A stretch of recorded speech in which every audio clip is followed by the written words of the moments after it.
MLC గారు మహేష్ కుమార్ గౌడ్ గారు, పెద్దలు కోదండరెడ్డి గారు, జగదీష్ అన్న, భవానీ అక్క, భాస్కరు, అదే రకంగా ప్రింట్ అండ్ ఎలక్ట్రానిక్ మీడియా మిత్రులందరికీ మనస్ఫూర్తిగా హృదయపూర్వక నమస్కారాలు. మార్పు కావాలని, అది ఇందిరమ్మ రాజ్యంతోనే సాధ్యమని 8 నెలల క్రితం జరిగిన అసెంబ్లీ ఎన్నికల్లో తెలంగాణ రాష్ట్రంలో ప్రజల దీవెనలు ఆశీస్సులతో ఇందిరమ్మ రాజ్యం ఏర్పడింది. రాజ్యము ఏర్పడిన లగాయత్తు అభివృద్ధిని, సంక్షేమాన్ని రెండు కళ్ళలా గౌరవ ముఖ్యమంత్రి రేవంత్ రెడ్డి గారి నాయకత్వంలోని ఈ ప్రభుత్వం అన్ని వర్గాలని, అన్ని కులాలని, అన్ని మతాలని, అన్ని ప్రాంతాలని, చివరికి అన్ని పార్టీ వాళ్ళని సమదృష్టితో చూస్తూ ప్రజలకి మంచి చేసే విధంగా ఎన్నికలకు ముందు ఏవైతే అభయ హస్తమ ద్వారా 6 గ్యారంటీలు ఇచ్చి అధికారంలోకి వచ్చిన తర్వాత ఖజానాలో చూస్తే ఖజానా 7,19,000 కోట్లు అప్పులలో రాష్ట్ర ప్రభుత్వం ఉన్నప్పటికీ ఇచ్చిన మాట ప్రకారం ప్రభుత్వం వచ్చిన మొదటి 100 రోజులలోపే 5 కార్యక్రమాలు లాంచ్ చేసుకున్న ప్రభుత్వం ఇందిరమ్మ ప్రభుత్వం. ప్రభుత్వం ఏర్పడక ముందు నిజంగా అనేక వేదికల్లో మా నాయకులు రాహుల్ గాంధీ గారు, ప్రియాంక గాంధీ గారు, ఖర్గే గారు, శ్రీమతి సోనియా గాంధీ గారు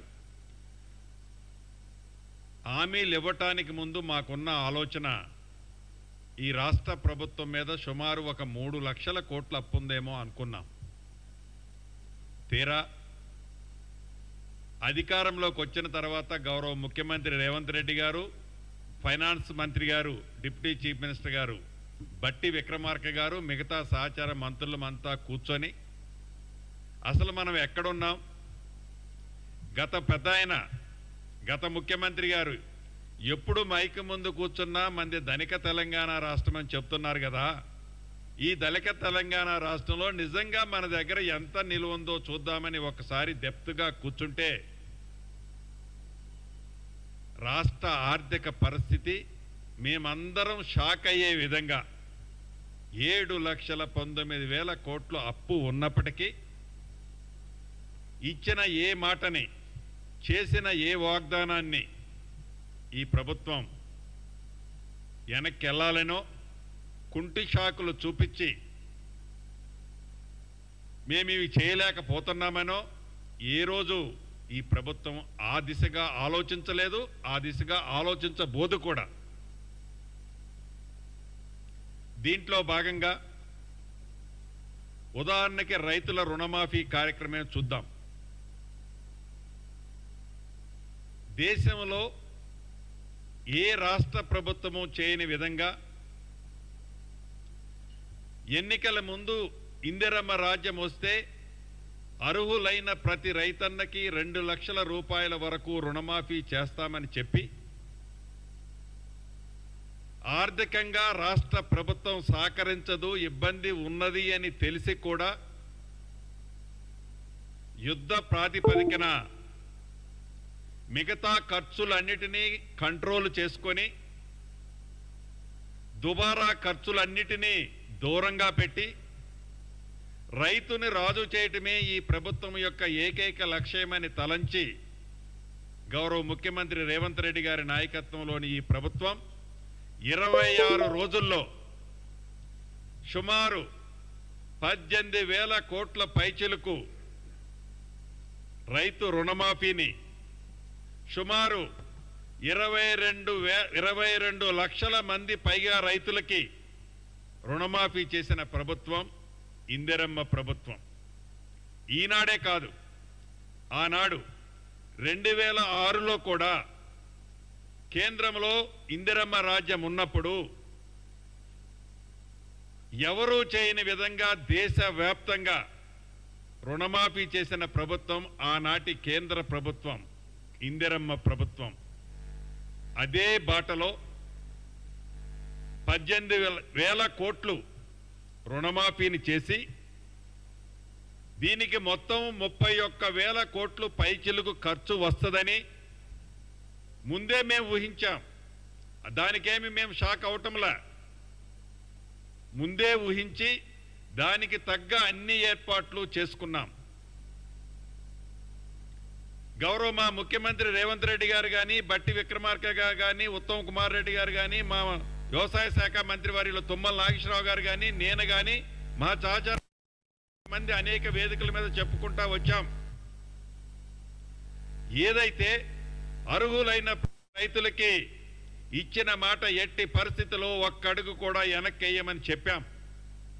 అదే బాటలో 18,000 పైగా రుణమాఫీ ఇప్పటికే జమైంది. ఇంకా సుమారు 12 నుంచి 12,300 కోట్ల వరకు రుణమాఫీ చేయాల్సిన అవసరం ఉంది. వాళ్ళు చెప్పినట్లు ఏదో శనగల దీని చేతులు దులుపుకున్నట్లు ఏదో మేము 18,000 కోట్లు చేశాం, మా దగ్గర ఆర్థిక పరిస్థితి బాగాలేదు, టాటా బై బై అని చెప్పటంలా.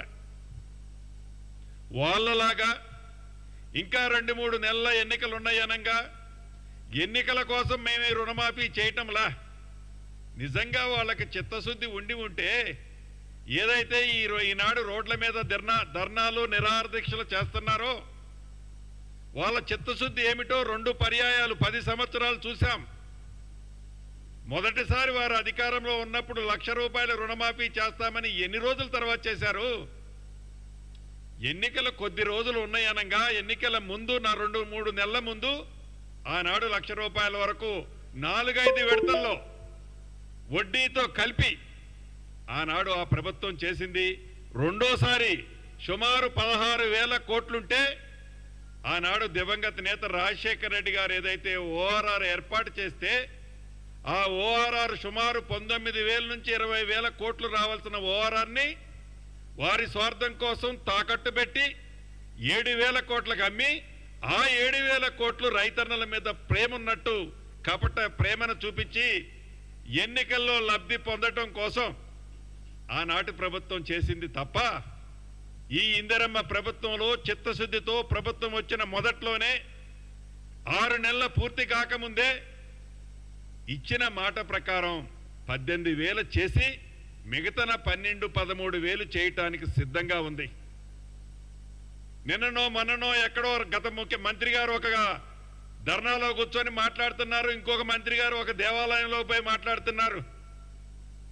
ఏం మాట్లాడుతున్నారా అంటే మాజీ మంత్రివర్యులు మా కేబినెట్ గట్ట శృతి సన్నాయి లేదట. మా కేబినెట్కి ఏముందో మాకు తెలుసు, మా కేబినెట్ ఎంత స్వేచ్ఛమైన వాతావరణంలో ఉందో మాకు తెలుసు, మా కేబినెట్కి ఏ రకమైన పవర్స్ ఉన్నాయో మాకు తెలుసు. మీ సూచనలు ఇచ్చినందుకు థ్యాంక్స్. కానీ మీలాగా అబద్ధాలు చెప్పటం రాదు, మీలాగా గ్లోబల్ ప్రచారం చేయటం రాదు. నిజం మీరన్నదాన్ని నేను ఒకటి ఒప్పుకుంటున్నాను, చెప్పింది కూడా చేసింది కూడా సరిగ్గా చెప్పుకోలేకుండా ఈనాడు మేము ఉన్నాం. మీలాగా గ్లోబల్ ప్రచారం చేయటం, మీలాగా ప్రభుత్వ సొమ్ముతో ఐఎండ్పిఆర్ ద్వారా వేలాది కోట్లు పబ్లిసిటీ కోసం కూడా మా ప్రభుత్వం ఏనాడు వాడుకోబోదు కూడా. మీలాగా మాటలు చెప్పాం, చేతనైతే పనులు చేస్తాం, చేతనైతే చెప్పింది ప్రతిదీ చేస్తాం, చెయ్యకపోతే ధైర్యంగా ఇది చెయ్యలేకపోయామని చెప్తాం. ఉదాహరణకి యావత్తు తెలంగాణ రాష్ట్రంలో ఉండే మా రైతన్నలు 4 కోట్ల ప్రజలు ఒక్కసారి 1-2 విషయాలు మీరు గమనించాలి. మొదటిది, ఏదైతే అభయ హస్తం ద్వారా మీకు ఇచ్చిన హామీలలో మొదటి విడతగా 200 యూనిట్లు ఉచిత విద్యుత్ ఇచ్చాం. ఆర్టీసీలో మా సోదరీమణులకి ఉచిత బస్సు ప్రయాణంతో పాటు 200 యూనిట్ల వరకు ఉచిత కరెంట్ ఇచ్చాం. ఈ ఉచిత కరెంట్ ఇచ్చిన నాడు మొట్టమొదటిసారిగా ఈ రాష్ట్రంలో అర్హులైన వాళ్ళందరికీ ఇస్తామని చెప్పాం. కానీ ఆ రోజు అప్లికేషన్లు యాక్సెప్ట్ అయిన ఎంత అంటే సుమారు 42,42,000 మంది. అంటే 100 ఫస్ట్ 45 రోజుల్లో చేసినప్పుడు ఎన్నికల కోడ్ అయిపోయిన తర్వాత ఈనాడు ఆ సంఖ్య ఎంతంటే 47,15,000 మంది. సుమారు 5 లక్షల పైచిలకు పార్లమెంట్ ఎన్నికల కోడ్ అయిపోయిన తర్వాత ఎవరైతే లబ్ధిదారులు మిస్ అయ్యారో వారిని కూడా యాడ్ చేశాం. ఆ ప్రక్రియ అంతటితో ఆగిపోలే, అది నిరంతరము జరిగే ప్రక్రియ. అదే రకంగా గ్యాస్ 500 రూపాయలకే గ్యాస్ ఇస్తామని చెప్పాం.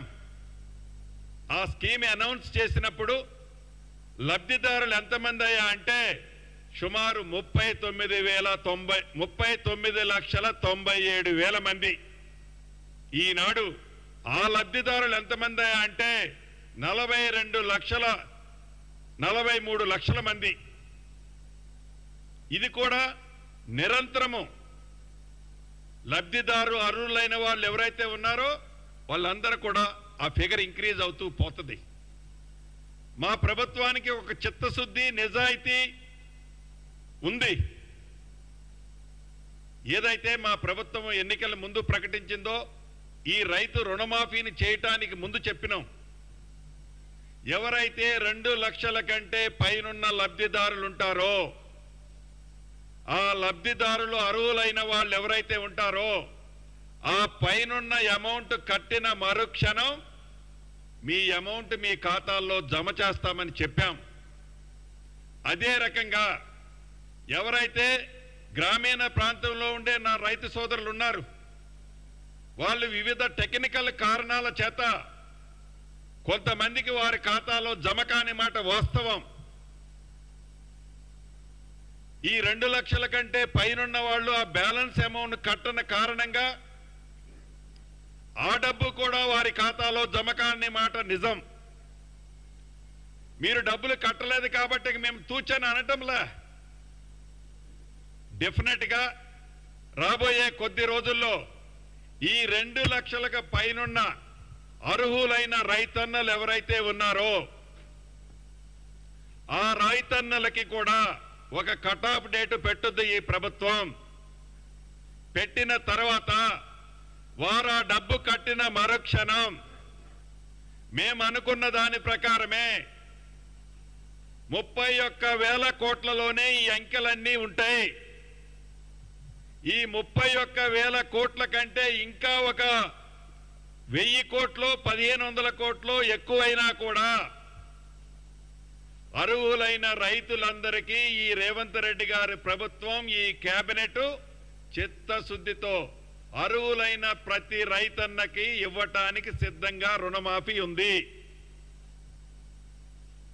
ఏదైతే నిన్న మీరు అన్న ప్రకారం రుణమాఫీ చేయకపోతే మేము వదలం. ఏంది మీరు వదిలేది? మీకు ఎక్కడుంది నైతిక హక్కు? మాట్లాడే నైతిక హక్కు ఉందా ఈ ప్రభుత్వాన్ని గురించి? 2 పర్యాయాలు పరిపాలించినప్పుడు మీ ముఖానికి 10 సంవత్సరాల్లో మీరు చేసిన రుణమాఫీ సుమారు 16 నుంచి 17,000 కోట్లు 10 సంవత్సరాలలో. ఈ ప్రభుత్వం వచ్చి 10 నెలలు కూడా కాలేదే. విమర్శించడానికి కూడా ఒక అద్దు పొద్దుండాలా. విమర్శ కూడా రాజకీయ విమర్శ కాకుండా నిజంగా అప్పుడే ఈ ప్రభుత్వం వచ్చేసి ఏదో 3 సంవత్సరాలు అయిపోయింది, 4 సంవత్సరాలు అయిపోయింది, మాకు ఎన్నికలు వస్తున్నాయి, అడావుడిగా మేము గోసి సర్దుకోవాలనే ఆతృతలో మీరు మాట్లాడుతున్నారు తప్ప మా పవర్ చేయి జారిపోయిందనే ఆతృతలో ఉండి మతి భ్రమించి మాట్లాడుతున్నారు తప్ప నిజంగా ఈ ప్రభుత్వం రైతుల ప్రభుత్వమని, రైతుల పక్షపాతి ప్రభుత్వమని మీరు మర్చిపోతున్నారు. రైతులు ప్రతి విషయాన్ని గమనిస్తున్నారు. రైతన్నలందరికీ ఈ వేదిక ద్వారా ఒకటే తెలియజేస్తున్నాను, అది 1,00,000 రూపాయల లోపు కానీ 1,50,000 కానీ 2 లక్షల రూపాయల వరకు అర్హులైన ప్రతి రైతన్నకు, ఇంకా నేను 12,000 కోట్లు అంటున్నాను, అది 13,000 కోట్లైనా 13,500 కోట్లైనా చిత్తశుద్ధితో గత ప్రభుత్వం లాగా మాయ మాటలు చెప్పకుండా రైతన్నలకు ఇచ్చే బాధ్యత మీ ఇందిరమ్మ ప్రభుత్వం అని మీరు మనస్ఫూర్తిగా అంగీకరించి అవాక్కులు చవాక్కులు రెచ్చగొట్టే మాజీ మంత్రుల మాటో మాజీ ముఖ్యమంత్రి మాటో వినొద్దు అని మనస్ఫూర్తిగా ఈ వేదిక ద్వారా యావత్ తెలంగాణ రాష్ట్రంలో ఉండే నా రైతు సోదరుల్ని మనస్ఫూర్తిగా శిరసు వంచి అభ్యర్థిస్తున్నాను. అంతేకాదు, ఇక ధరణి విషయానికి వద్దాం. నాకంటే మా కోదండరెడ్డి అన్నకి ఈ విషయం ఇన్డెప్త్ గా స్టడీ చేశారు.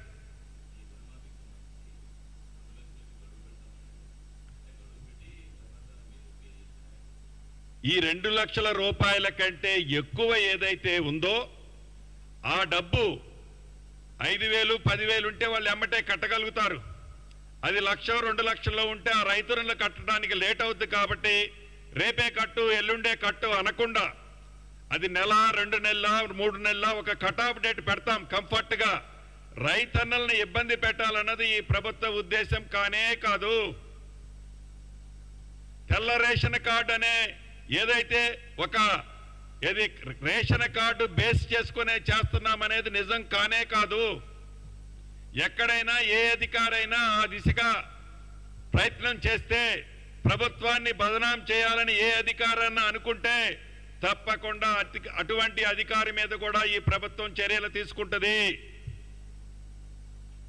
రైతన్నల దగ్గరకే ఈ ప్రభుత్వ అధికారుల్ని పంపిస్తుంది.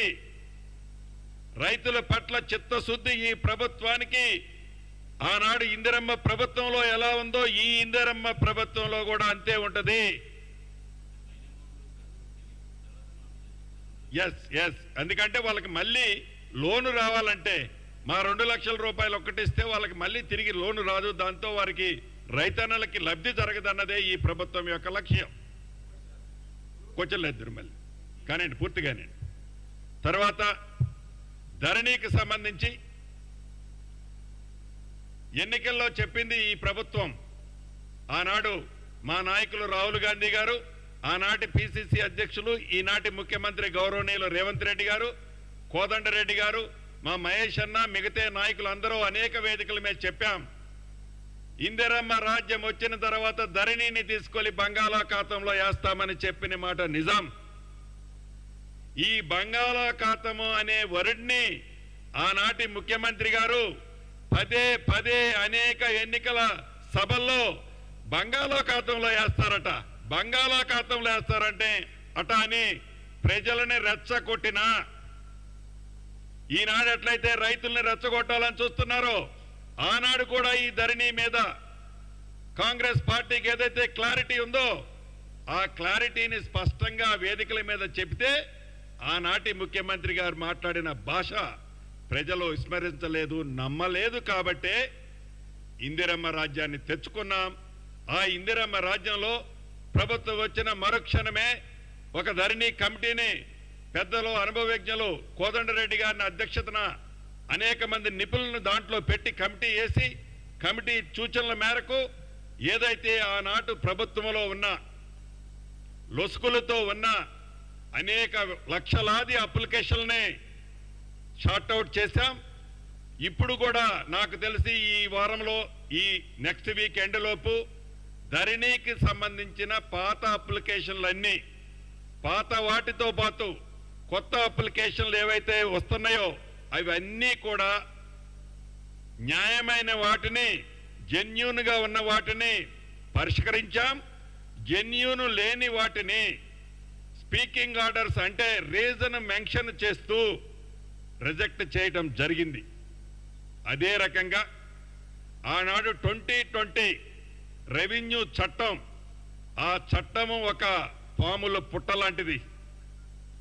ఆ చట్టాన్ని సవరించే దాంట్లో పెద్దల కోదండరెడ్డి గారి నాయకత్వంలోని కమిటీ దేశవ్యాప్తంగా 18 రాష్ట్రాలు పర్యటించి వివిధ రాష్ట్రాల్లో ఉన్న మంచిని సేకరించి దేశానికి భవిష్యత్తులో తెలంగాణ రెవెన్యూ చట్టం ఒక రోల్ మోడల్ చట్టాన్ని ప్రవేశపెట్టాలని ఒక కోదండరెడ్డి గారి కమిటీయే కాకుండా కేబినెట్ మంత్రులమే మేమే కాకుండా ఈ చట్టాన్ని పబ్లిక్ డొమైన్లో పెడతామని ఈ నెల 2వ తారీఖు అసెంబ్లీ సాక్షిగా చెప్పి 2వ తారీఖు నాడే పెట్టి ఈ పబ్లిక్ డొమైన్లో పెట్టిన ఈ రెవెన్యూ చట్టం మీద వివిధ వర్గాలు మేధావులు గ్రామీణ ప్రాంతంలో ఉండే రైతన్నలు అనేక మంది అడ్వకేట్స్ ఇచ్చే సూచనల్ని సలహాలని మంచి వాటిని సేకరించి ఈనాడు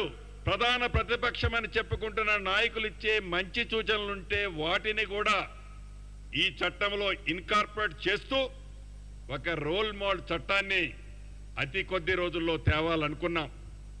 దాంతోపాటు మొన్ననే గౌరవ ముఖ్యమంత్రి గారి సూచనల మేరకు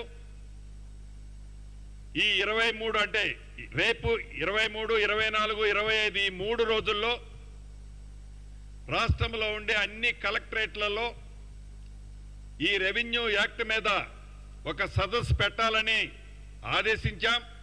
ఈ సదస్సు యొక్క ముఖ్య ఉద్దేశము ఎవరైతే పబ్లిక్ డొమైన్లో వారి సూచనలు సలహాలు ఇవ్వలేని వారు ఎవరైనా ఉంటే సైంటిస్టుల దగ్గర నుంచి మొదలెట్టి మా మీడియా సోదరుల దగ్గర నుంచి మొదలెట్టి సూచనలు ఎవరైతే ఇవ్వాలి అని అనుకుంటున్నారో ఇచ్చే ప్రతి సూచనల్ని మళ్ళీ జిల్లా లెవెల్లో కూడా సేకరించి వాటన్నిటినీ హైదరాబాద్ తెప్పించుకొని క్రోడీకరించి రాబోయే కొద్ది రోజుల్లోనే కొత్త రెవెన్యూ చట్టంతో పాటు ధరణిలో ఉన్న అనేకమైన లొసుకులన్నిటినీ సవరించి తెలంగాణ రాష్ట్రంలో ఉండే సుమారు 1,60,00,000 ఎకరాల భూస్వాములకి ఈ ఇందిరమ్మ ప్రభుత్వం ఒక భరోసానైతే ఇవ్వనుంది గౌరవ ముఖ్యమంత్రి రేవంత్ రెడ్డి గారి నాయకత్వంలో.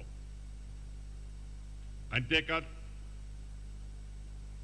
మొన్ననే ఏదైతే ఈ తెల్ల రేషన్ కార్డుల సబ్జెక్టు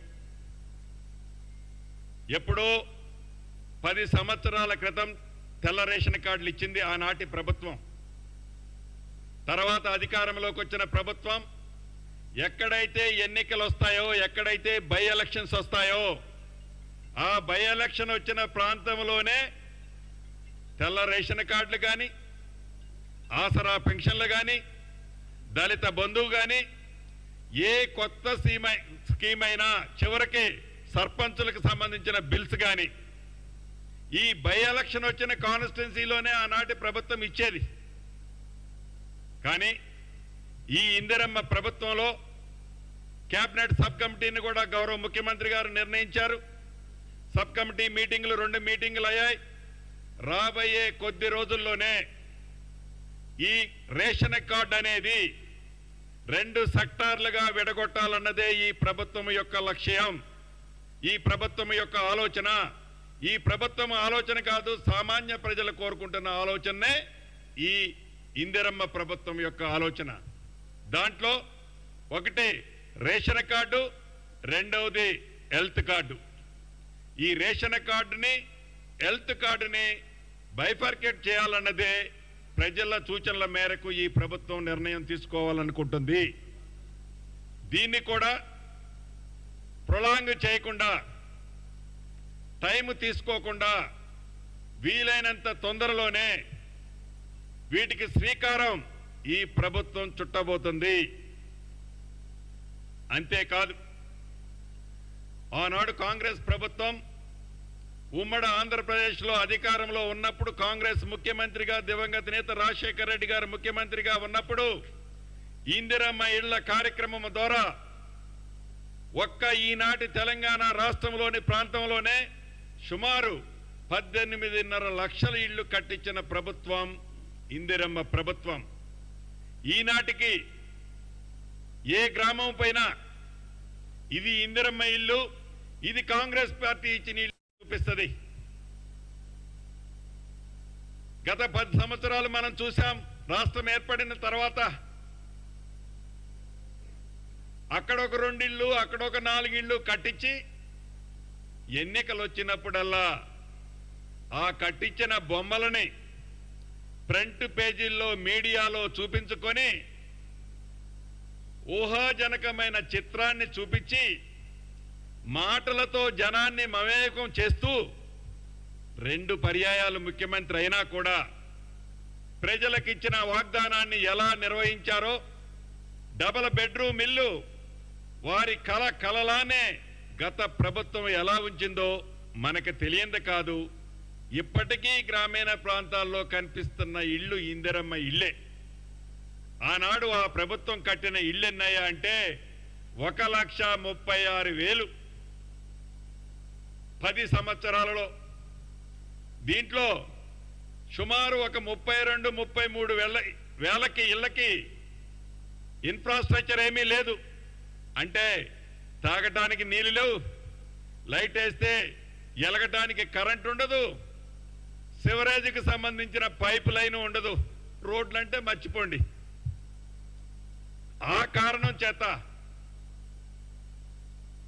సుమారు ఇంకా 32-33 వేల ఇళ్ళు కంప్లీట్ అయినాయి అని చెప్పారే తప్ప అవి కూడా మౌలిక వసతులు లేని కారణంగా వాటిని కూడా ప్రజలకి ఆనాటి ప్రభుత్వం హ్యాండ్ ఓవర్ చేయలేదు. ఇప్పుడు ఈ ప్రభుత్వం చిత్తశుద్ధితో ఈ డబుల్ బెడ్రూమ్ ఇళ్ల మీద ఏదైతే గత ప్రభుత్వం ఖర్చు పెట్టి వివిధ స్థాయిలో ఆగిపోయిన ప్రతి ఇంటిని చిత్తశుద్ధితో బేషిజాలకు పోకుండా ఆ ప్రభుత్వం చేసింది కదా, ఆ ప్రభుత్వం పెట్టిన ఇటుక మీద తిరిగి ఇప్పుడు ఇందిరమ్మ ప్రభుత్వం ఎందుకు ఇటుక పెట్టాలని ఆలోచించకుండా వారు కట్టిన ఇల్లు మధ్యలో ఆగిపోయిన ప్రతి ఇంటిని ఇందిరమ్మ ప్రభుత్వంలో కంప్లీట్ చేసి పేదవాళ్లలో బహు పేదవాళ్లకు ఇవ్వాలని నిర్ణయం తీసుకున్నాం. అన్ఫినిష్డ్గా ఉండి వాటిని కూడా వీలైన కొద్ది రోజుల్లోనే, అది ఓల్డ్ సిటీలో కూడా వేలాది ఇళ్ళు ఉన్నాయి అన్ఫినిష్డ్గా. నిన్ననే అక్కడ శాసనసభ్యులు వచ్చి నాతో మాట్లాడి వెళ్ళారు. వాటిని కూడా యుద్ధ ప్రాతిపదిక మీద కంప్లీట్ చేసి అర్హులైన ప్రతి ఒక్కళ్ళకి ఇచ్చే దాంతో పాటుగా ఈ ప్రభుత్వం ఏదైతే ఎన్నికల్లో చెప్పిందో రాబోయే ఈ 5 సంవత్సరాలలో తెలంగాణ రాష్ట్రంలో ఏ మారుమూల ప్రాంతానికి వెళ్ళైనా మాకు ఇల్లు లేదు అని అనకుండా ఉండే విధంగా ఇందిరమ్మ రాజ్యంలో అర్హులైన ప్రతి ఒక్కళ్ళకి ఇందిరమ్మ ఇళ్లు కట్టించే కార్యక్రమానికి శ్రీకారం చుట్టి మొదటి విడతగా 4,50,000 ఇళ్ళు, కనీసం ఒక్కొక్క నియోజకవర్గానికి 3,500 ఇళ్ళు తగ్గకుండా సుమారు 22,000 కోట్ల రూపాయలతో మొదటి విడతగా శ్రీకారం చుట్టాం. ఈ రాబోయే కొద్ది రోజుల్లోనే బెనిఫిషరీ లిస్ట్ను కూడా అనౌన్స్ చేయబోతున్నాం. బేషిజాలకు పోకుండా కేంద్ర ప్రభుత్వం ఏదైనా సహకరించి సహాయం చేసేది ఉంటే దాన్ని కూడా ఎచ్చుకుపోకుండా, ధనిక రాష్ట్రం అనే అహంకారానికి పోకుండా కేంద్ర ప్రభుత్వం సహకారం ఏదైనా ఉంటే ఆ ఉన్నది చెంచా ఉన్నా, అర చెంచా ఉన్నా, చిన్న స్పూన్ అయినా దాన్ని తీర్థ ప్రసాదం అదే అనుకొని తీసుకొని మిగిలింది మొత్తం రాష్ట్ర ప్రభుత్వం నుంచి ప్రతి ఇంటికి 5 లక్షల రూపాయలతో ఈ ప్రభుత్వం ఇళ్లు కట్టించబోతుంది. ఇందిరమ్మ రాజ్యంలో ఇందిరమ్మ ఇళ్లు. దీనికి కూడా పార్టీలు, మతాలు, కులాలు, ప్రాంతాలకు సంబంధం లేదు. వాళ్ళలో లాగా గతంలో లాగా పింక్ కలర్ షర్ట్ వేసుకున్న మేము ఇల్లు ఇస్తామనో, పింక్ కలర్ షర్ట్ వేసుకున్న వాళ్ళకో గొర్రెనో మేకనో చేపనో ఇస్తామనో ఈ ప్రభుత్వానికి అటువంటిది లేదు.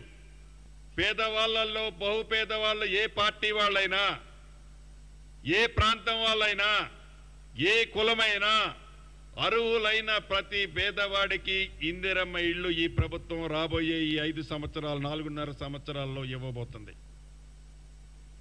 అంతేకాదు, గౌరవ ముఖ్యమంత్రి రేవంత్ రెడ్డి గారు ఆలోచనతో యువతకి ప్రత్యేకమైన పెద్దపీట వేస్తూ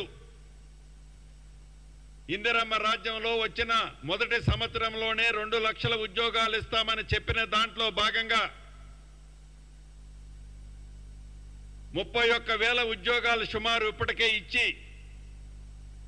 గతంలో ఏదైతే టీఎస్పీఎస్సీ ద్వారా జరిగిన అనేక అక్రమాలు, దోపిడీలు, అన్యాయాలని సరిదిద్దుతూ స్వచ్ఛమైన మంచి టీంని టీఎస్పీఎస్కి ఇచ్చి గ్రూప్ 1 నుంచి గ్రూప్ 4 వరకు వేలాదిగా నోటిఫికేషన్లు ఇప్పటికే వివిధ స్థాయిల్లో ఉన్నాయి.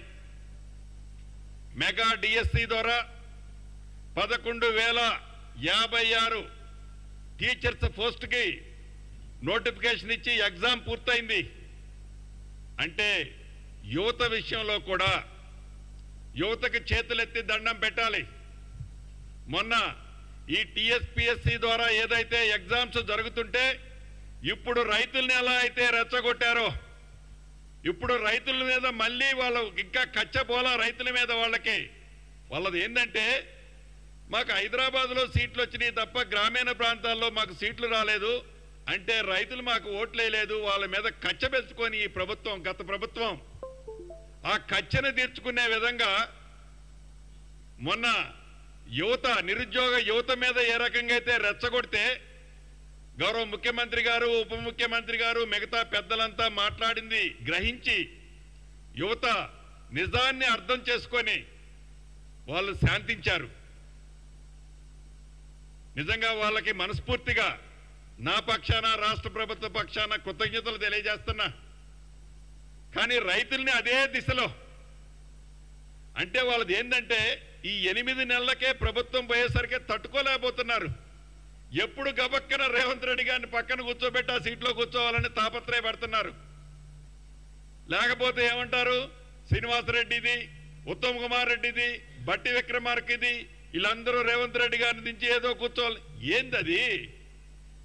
ఈ ప్రభుత్వానికి, మాకు, మా నాయకులకి ఒక క్లారిటీ ఉంది. మా ముఖ్యమంత్రి రేవంత్ రెడ్డి గారే. మీరేదన్నా పగట కళల కంటే మీ కళలు కళల్లాగానే ఉంటాయి తప్ప మీకు ఆవగింజను కూడా అక్కడ పెట్టడానికి సందు రాదు. అది మీరు గమనించాలి.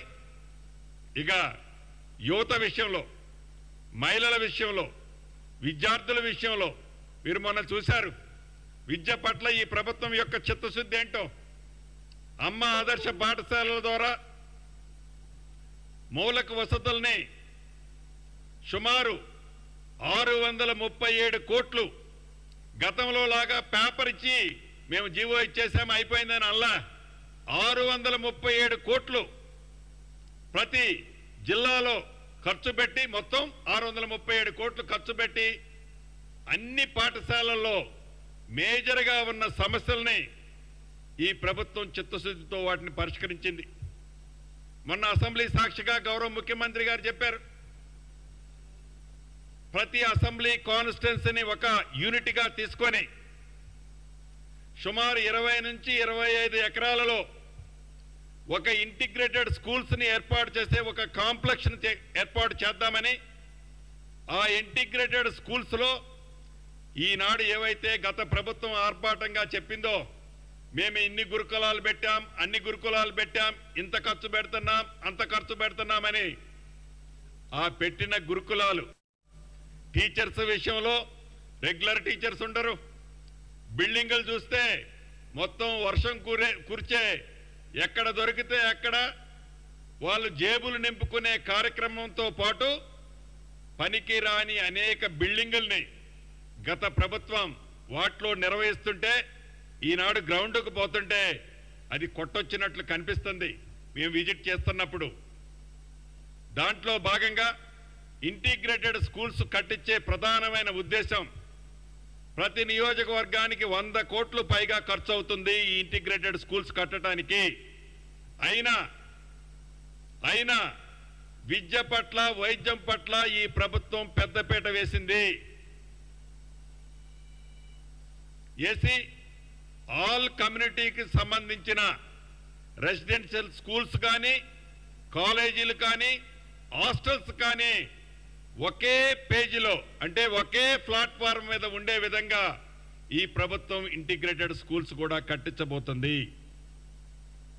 ఈ ప్రభుత్వం ఇంత చిత్తశుద్ధితో ఉంటే, ఈ ప్రభుత్వం ఇంత నిజాయితీగా పనిచేస్తుంటే, ఈ ప్రభుత్వం గత ప్రభుత్వం చేసిన ఈ ధ్వంసాన్ని అంతటినీ సరిదిద్దుతూ అభివృద్ధిని సంక్షేమాన్ని ఎక్కడా తగ్గకుండా రెండు కళ్ళలా నడుపుకుంటూ పోతుంటే, ప్రభుత్వం వచ్చి 8 నెలలు పూర్తయితే అప్పుడే మా మీద నిందలు, అపనిందలు, అనేక రకమైన హేళనలు, అనేక రకమైన భాష.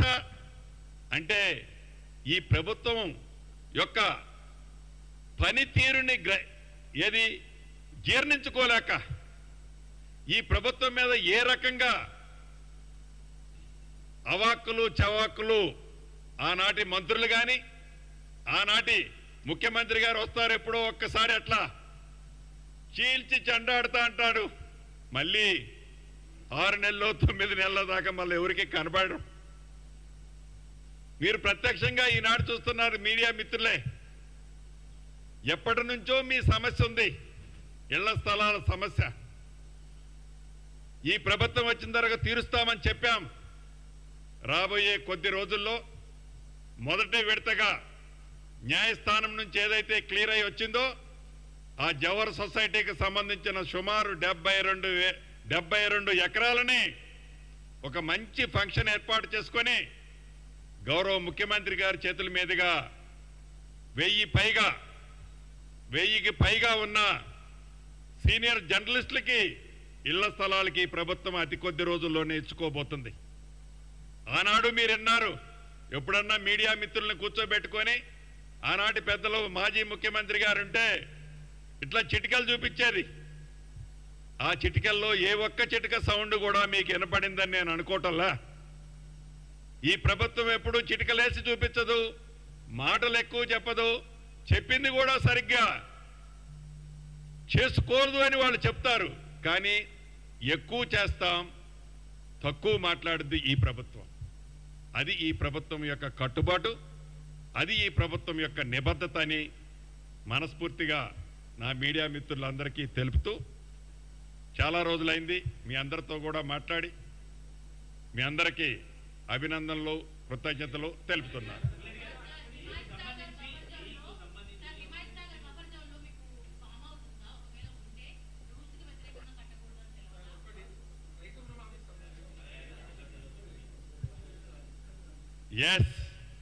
ఎస్ ఏదైతే నా సోదరేమని అడిగినట్లు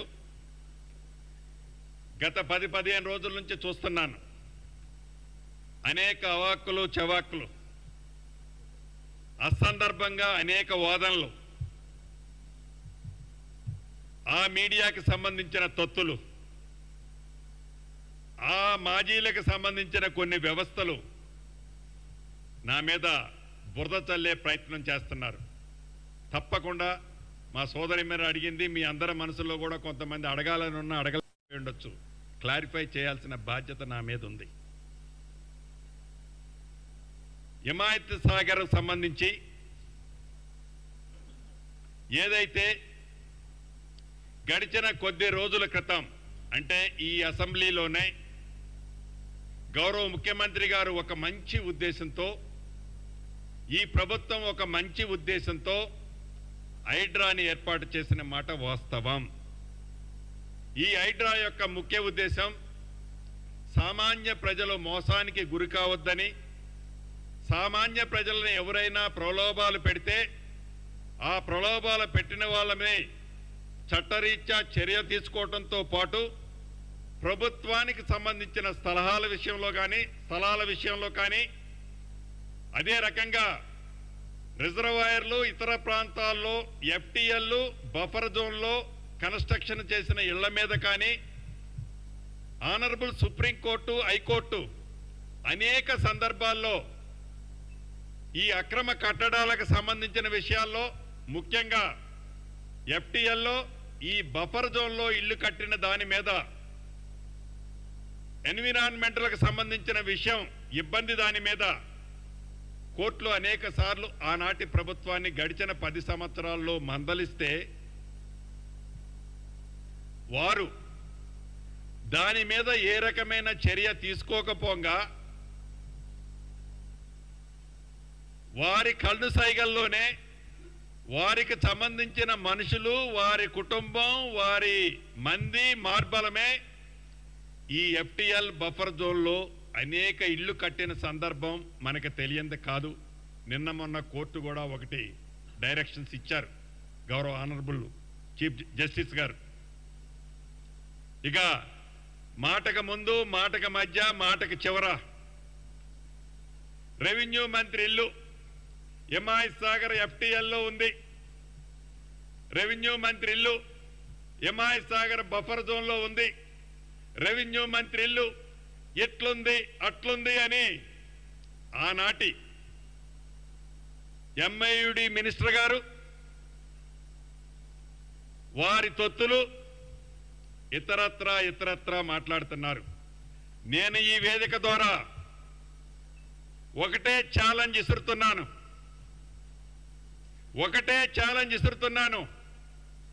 మీరు ఎంఐయుడి మినిస్టర్గా సుమారు 6-7 సంవత్సరాలు పనిచేశారు.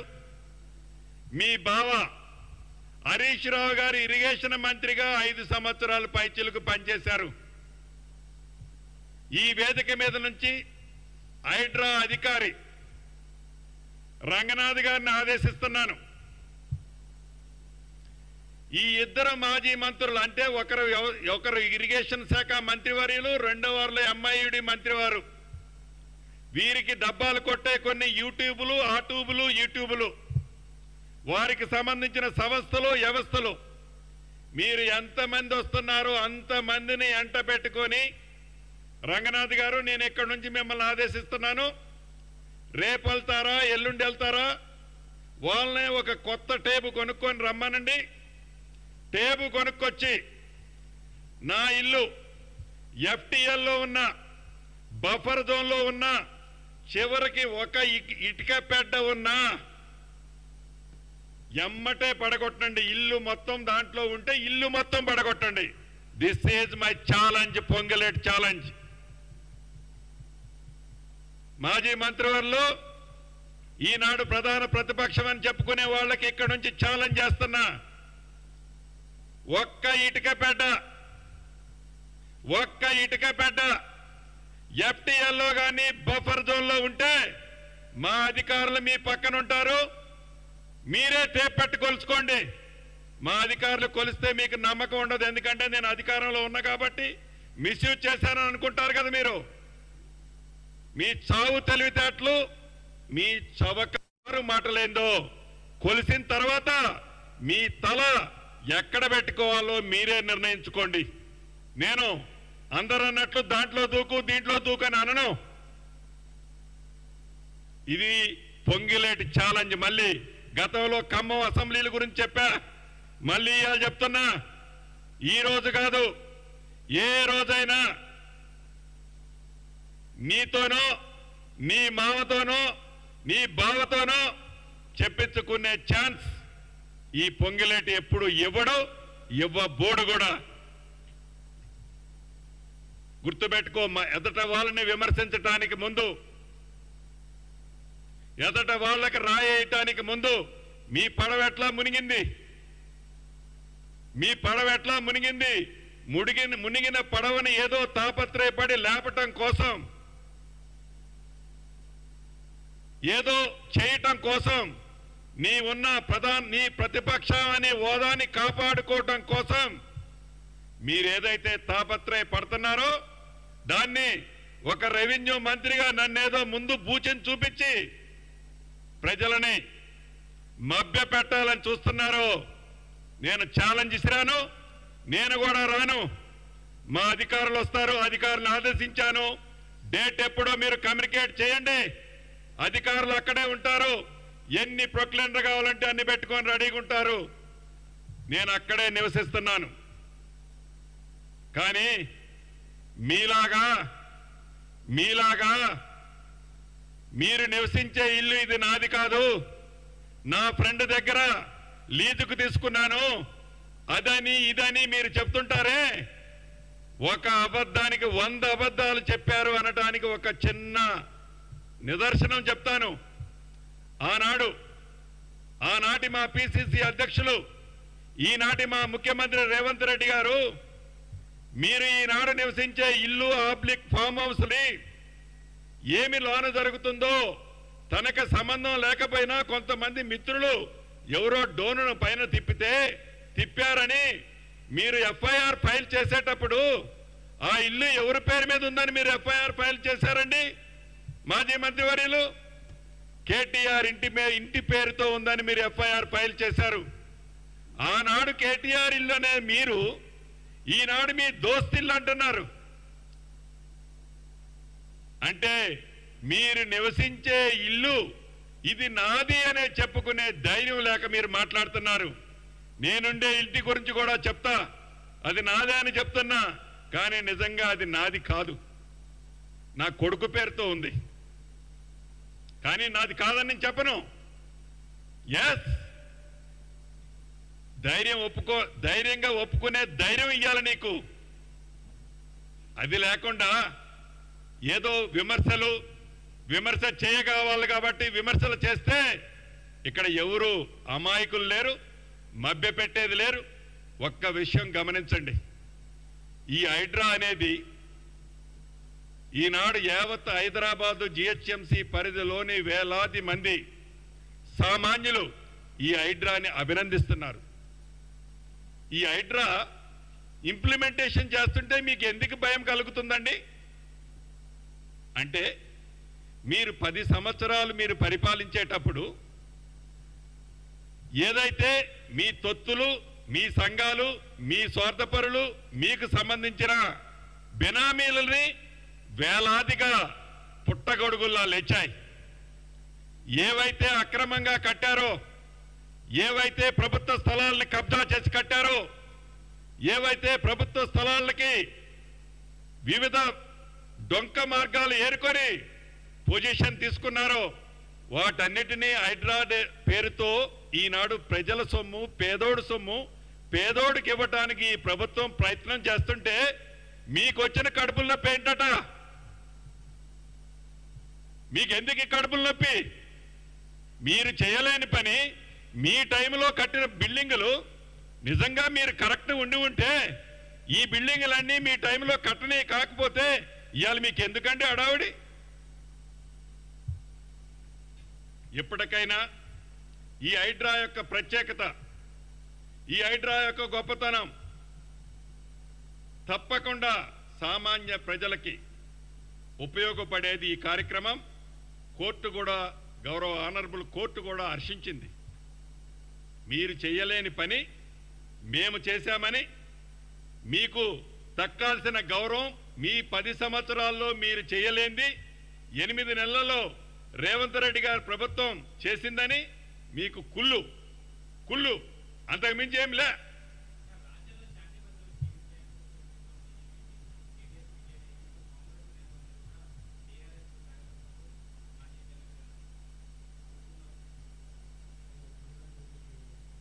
ప్రధానంగా శాంతి భద్రతల విషయానికి వస్తే, ఈ ప్రభుత్వం ఏర్పడిన తర్వాత మీరు హైదరాబాద్లో 3 కమిషనర్లు వేశాం. ఎటువంటి 24 క్యారెట్ గోల్డ్ లాంటి కమిషనర్లు వేసామో చూడండి. ఎక్కడా పైరవీలకి తావు లేకుండా, ఎక్కడా శాంతి భద్రతలకి ఇబ్బంది కలగకుండా ఉండే విధంగా A1 టీంని ఈ ప్రభుత్వం ఏర్పాటు చేయడం జరిగింది. స్టాటిస్టిక్స్ ఒకసారి చూడండి. ఆనాడు ఆ ప్రభుత్వంలో జరిగిన అక్రమాలు కానీ, మర్డర్లు కానీ, కేసులు కానీ, ఇతరత్ర కంపేర్ చేస్తే అప్పటికి ఇప్పటికీ ఏ రకంగా కంట్రోల్లో ఉందో చూడండి. ఇది ఏదంటే వాళ్ళు కేవలం 8 నెలలకి పవర్ జారిపోయిందని 8 నెలల నుంచే జీర్ణించుకోకుండా తెల్లారి పొద్దు నుంచి గబక్కన ముఖ్యమంత్రి కావాలా, మంత్రులు కావాలనే తాపత్రయం తప్ప కనీసం ఒక 3 సంవత్సరాలు, 2 సంవత్సరాలు, 2.5 సంవత్సరాలు తర్వాత ఇప్పుడు వీళ్ళు పడే కుప్పిగంతలన్నీ అప్పుడు వేస్తే ప్రజలు గ్రహిస్తారు. అరే 8 నెలలు, 7 నెలలు, 6 నెలలు, మొదటి నెల నుంచే కూలగొడుతున్న పెద్ద మనిషి ప్రభుత్వం కూలిపోతుంది, కూలగొడతాం. ఇక మీడియా మిత్రుల సబ్జెక్టు కూడా ఇప్పుడు అడిగారు. చాలా దురదృష్టకరం. ఆ శాఖ మంత్రిగా నేను ఈ రాష్ట్ర ప్రభుత్వం ఏదైతే నిన్న జరిగిన ఎపిసోడ్లో అటువంటిది నిజంగా జరిగి ఉంటే నిజంగా రాష్ట్ర ప్రభుత్వ పక్షాన నా పక్షాన దానికి చాలా ప్రగాఢ సానుభూతిని కూడా తెలుపుతున్నాం. గౌరవ ముఖ్యమంత్రి గారు నేను మాట్లాడుకున్నాం. ఒకటి నిజం, ఈ ప్రభుత్వం వచ్చిన తర్వాత ఆనాటి ప్రభుత్వంలో ఎవరైనా మీడియా మిత్రులు వారికి వ్యతిరేకంగా, అది యూట్యూబ్ ఛానల్ కానీ ఇతరత్ర ఏ ఛానల్స్ కానీ ఏ ప్రింట్ మీడియా కానీ, వారి మీద వ్యతిరేకంగా ఏ ఒక్క ఆర్టికల్ వచ్చినా ఆనాడు వారు పెట్టిన కేసులు ఎన్నో ఒక్కసారి మీరు గుర్తు తెచ్చుకోండి. అటువంటిది ఈ ప్రభుత్వం వచ్చిన తర్వాత గౌరవ మన ముఖ్యమంత్రి రేవంత్ రెడ్డి గారి మీద కానీ మా అనేక మంది మంత్రుల మీద కానీ చివరికి నా మీద FTLలో నా ఇల్లుందని కానీ ఇతరత్ర నన్ను కానీ అన్న ఎక్కడ మేము ఒక్క కేసు కూడా ఎవరి మీద పెట్టలే. మీడియా మిత్రులకి స్వేచ్ఛ ఇచ్చే ప్రభుత్వం ఈ ఇందిరమ్మ ప్రభుత్వం. మహిళలన్నా, నా మహిళా సోదరీమణులు మీడియా మిత్రులన్నా మాకు ప్రత్యేకమైన గౌరవం. ఏదైతే సంఘటన జరిగింది అని నేను మీడియాలో చూసా. గౌరవ ముఖ్యమంత్రి గారు ఆల్రెడీ ఆదేశించారు. దాంట్లో ఎవరైతే అధికారులు తప్పు చేశారని ఉంటుందో తప్పకుండా ఆ రిపోర్టు రావడంతోనే అటువంటి అధికారుల మీద చర్యలు తీసుకుంటాం. అది యూట్యూబ్ ఛానలా, ఈట్యూబ్ ఛానలా, ఆ ట్యూబ్ ఛానలా, పింక్ కలరా, ఆ కలరా, ఈ కలరా మేమేం అనుకోం. ఉదాహరణకి FTLలో నా ఇల్లుందని నా ఇంటి ముందు డోర్ ముందుకే ఒక ఛానల్ యూట్యూబ్ ఛానల్ మిత్రుడు వచ్చారు. నేనేం అనలేదే, వాళ్ళకి స్వేచ్ఛ ఉంది. అందుకే రేపు మళ్ళీ మెజర్మెంట్ చేసేటప్పుడు పోయి కొలవమంటున్నా. కొలిసిన తర్వాత తప్పని తెలితే ఆ మిత్రుడు వాళ్ళ టీము ఏడ తలకాయ పెట్టుకోవాలా? మీ యూట్యూబ్ ఛానల్ క్రెడిబిలిటీ భవిష్యత్తులో ఏం కావాలా అది ఆలోచించాలా.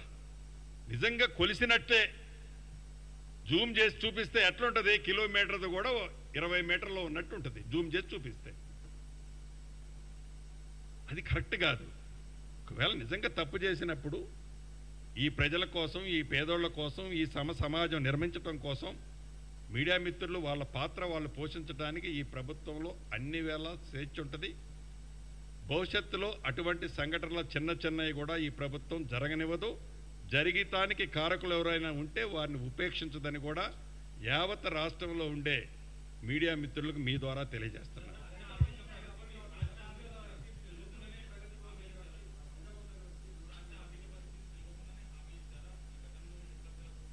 అంటే ఎస్, ఏదైతే అనేక వేదికల మీద మేమెంత అప్పు చేసినాం 3 లక్షలు అప్పు చేశామని వాళ్ళు చెప్తుండేవాళ్ళు. నిజమేనేమో వీళ్ళు 3 లక్షలు అప్పు చేశారేమో అని మేము అనుకున్నాం.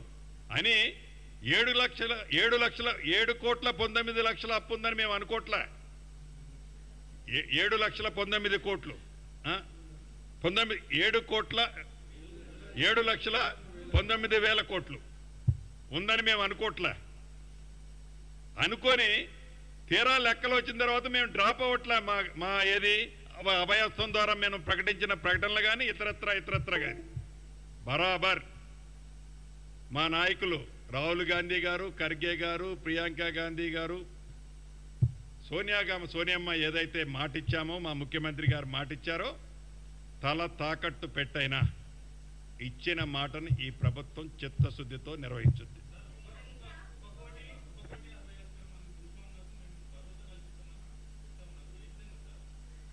ఇందాక చెప్పాను కదా, ఈ 2024 RO యాక్ట్, గతంలో ఉన్న RO యాక్ట్లో ఒక ఉదాహరణకు 1-2 అంశాలు చెప్తా. సాదా బైనామాలు మేము ఇంప్లిమెంటేషన్ చేస్తామని 2020 RO యాక్ట్ చట్టాన్ని తేటానికి వారం రోజుల ముందు ఒక నోటిఫికేషన్ ఇచ్చారు. వారం రోజుల్లో 2 లక్షల అప్లికేషన్లు వచ్చాయి.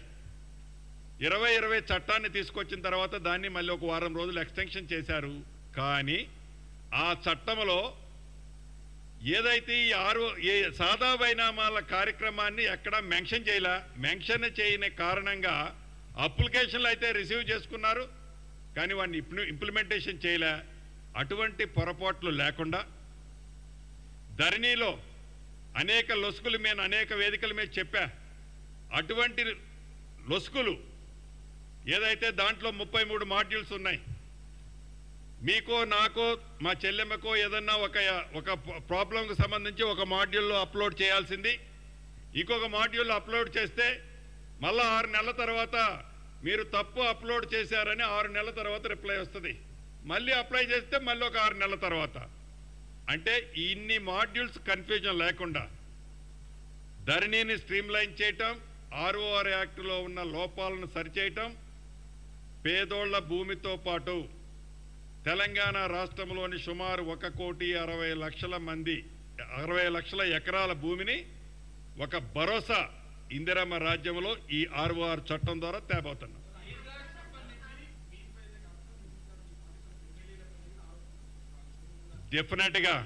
డెఫినెట్గా చట్టము. ఉదాహరణకి మా కేంద్ర మంత్రివర్యులు పల్లంరాజు గారి సోదరుడికి సంబంధించింది కూడా డిస్మాంటిల్ చేశామండి. వాళ్ళకి అది కళ్ళు కనపడటం లేదా? మాట్లాడేటప్పుడు కేవలం పేదోళ్ళదో వాళ్ళదో అపోజిషన్ వాళ్ళదే చేశారంటున్నారు. గౌరవనీయులు మా పల్లంరాజు గారి సోదరుడికి సంబంధించిన ఇన్స్టిట్యూషన్ ఒకటి ఉంటే అది కూడా చాలా మెరకలో ఉండుంటే ఇది కరెక్ట్ కాదు అని హైడ్రా ఐడెంటిఫై చేసి మా పార్టీకి సంబంధించిన వ్యక్తులదైనా కూడా కొట్టేశారండి. దాన్ని కోట్ చేయరు. నిన్న కోర్టు ఎక్కడైతే మెన్షన్ చేసిందో మరి అప్పుడు అంతకుముందు వాళ్ళకి తెలియదా ఇది నాది కాదు నా దోస్తుది, నేను లీజ్ ఎంత అమౌంట్ చెప్పమనండి ధైర్యంగా. లీజు అమౌంట్ మీది ఎంత? 5,000 అంటాడు. 5,000కి ఎన్ని ఇస్తారో చెప్పమనండి, మన అందరం తలొక్కటి అందరం తీసుకుందాం. సొల్లు మాటలు. ధైర్యం ఉండాలండి, దేనికైనా ధైర్యం ఉండాలి చెప్పడానికి. కనీసం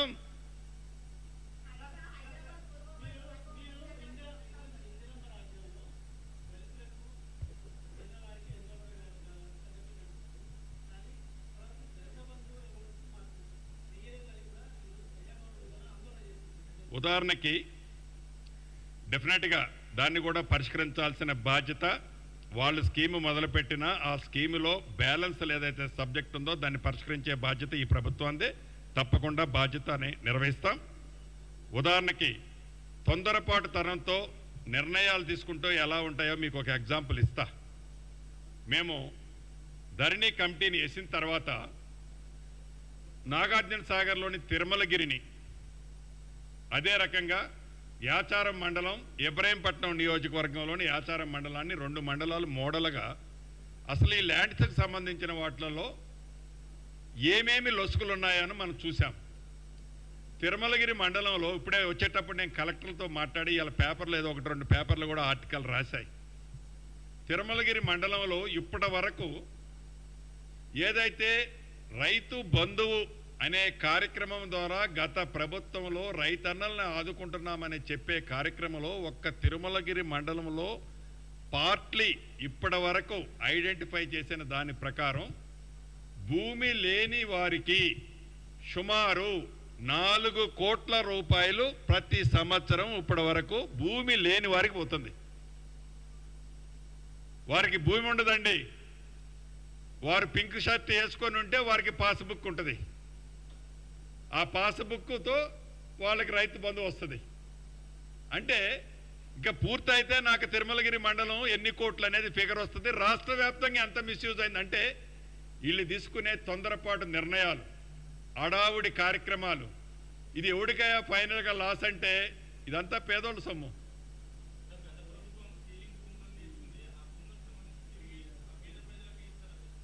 తప్పకుండా అనేక వేదికల్లో మా నాయకులు రాహుల్ గాంధీ గారు చెప్పారు.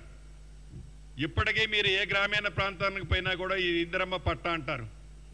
ఇందిరమ్మ పట్టా ఎందుకంటారంటే పేదోళ్ళ పేటెంట్ ఇందిరమ్మ.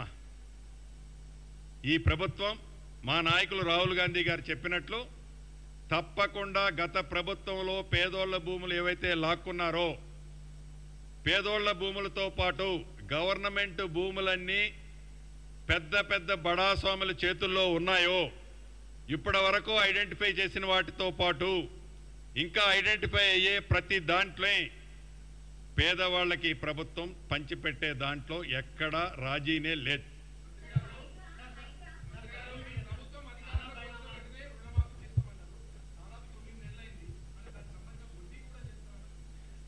ఇప్పుడు 2 లక్షల రూపాయలు చేస్తామంటున్నాం.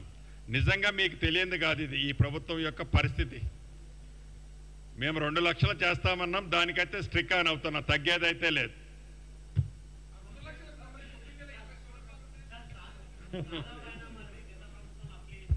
రైట్ రైట్ అన్న.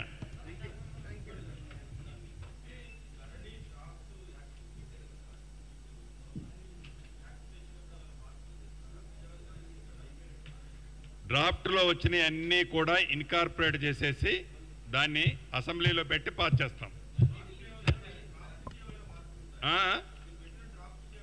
డెఫినెట్గా మంచి ఏదైనా సూచనలు వచ్చినాయి ఉంటే అన్నిటినీ ఇన్కార్పొరేట్ చేస్తామండి. చివరిగా అయితే ఒకటి లాస్ట్కి నేను లెగిసే ముందు పొంగులేటి ఛాలెంజ్ని ప్రధాన ప్రతిపక్షం సేకరించాలని మరొక్కసారి ఇక్కడ నుంచి వాళ్ళకి రిమైండ్ చేస్తాను.